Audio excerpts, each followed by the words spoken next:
Hello, and welcome to a book review about tea or coffee, whatever your beverage of choice is.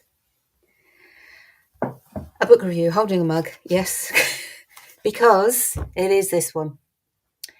New out from Moon Books, The Ancient Art of Tasseography, How to Read Tea Leaves and Coffee Grounds by Kylie Holmes.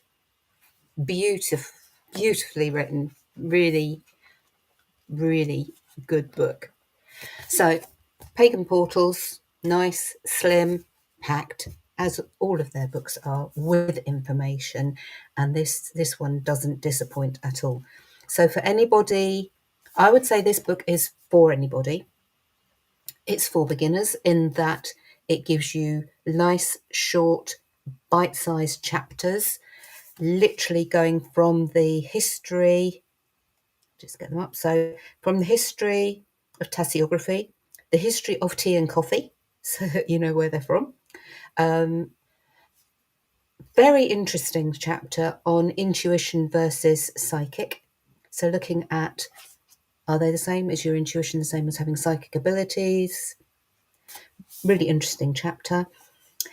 Then the next sort of big chunk is all about setting the scene, how to actually do a reading. Then there are there's a chapter on reading the symbols, followed by a dictionary of symbols, which I think is really useful because there are some sort of like universal symbols that virtually everyone will have a meaning for. It's quite a short chapter because you might see something that looks similar to that but is different and will have a different meaning for you. And I think that's what's nice about this book, is that it gives you those preliminary, if you like, or the most common things that you're likely to see and their usual interpretations. However, it's you that's doing the reading. But as I say, it tells you, before that, it's telling you how to do it, how to choose your cup, how much to leave in the bottom, when to turn it onto the saucer, to how many times to twist it round, how long to leave it before you then turn it back upside. And then it was interesting actually reading, because when I've done it, I've always done it so that things at the bottom are now. And then as you come up the sides, things get further and further away. So it was interesting to read her interpretation, the author's interpretation of placement around the mug or cup. Which is why I'm saying this book is for anybody, for beginners who've never done it before, for anybody who has done it, whether they do it regularly or whether they just do it as and when. Again, a really useful book. We're always learning. There's always different ideas, and it's so interesting to hear somebody else's interpretation of something that you do or that you have done. Just to pick up tips, basically, or to think, oh, I'd never have thought of doing it that way. Trying it. If it works for you, it works. If it doesn't, you've tried it. It's just lovely. Anyway, the sort of like the end few chapters, again, so interesting because Kylie Holmes takes you through looking at teas through the wheel of the year. So literally using the wheel of the year, she takes you from Beltane, or is it Beltane it starts at? No, Yule, beg your pardon. So from Yule right the way through the year, saying about that energy of that time of the year, but then she gives you a recipe for tea, for that, or coffee, that you can put together to do your reading with the energies of that time of the year. Very nice, really nice idea. Then there's the chakras. There is a meditation. There's a chapter where there is a meditation for tea or coffee.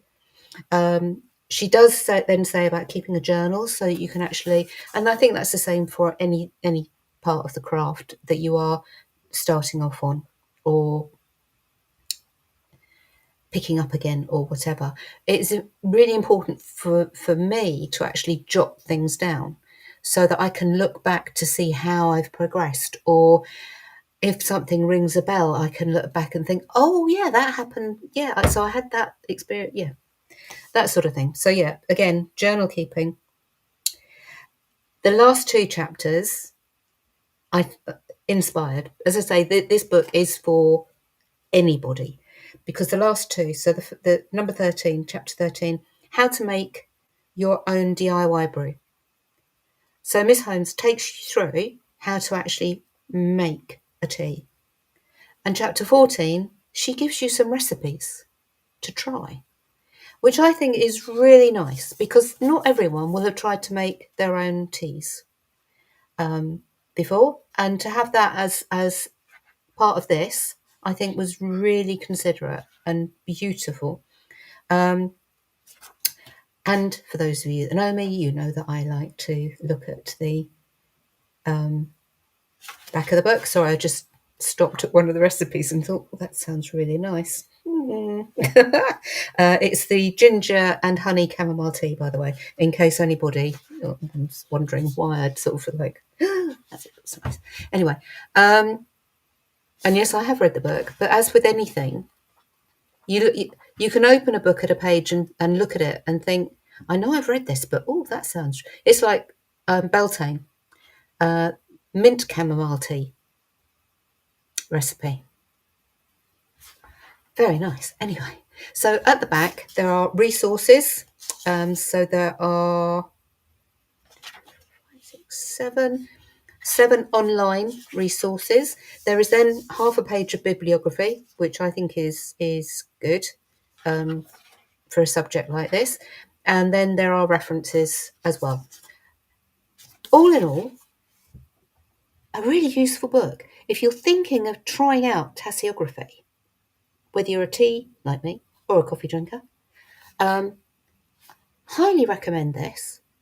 Really useful, packed with information. Let me know if you get it, or if you've already got it and you like it, or you've got a comment about it.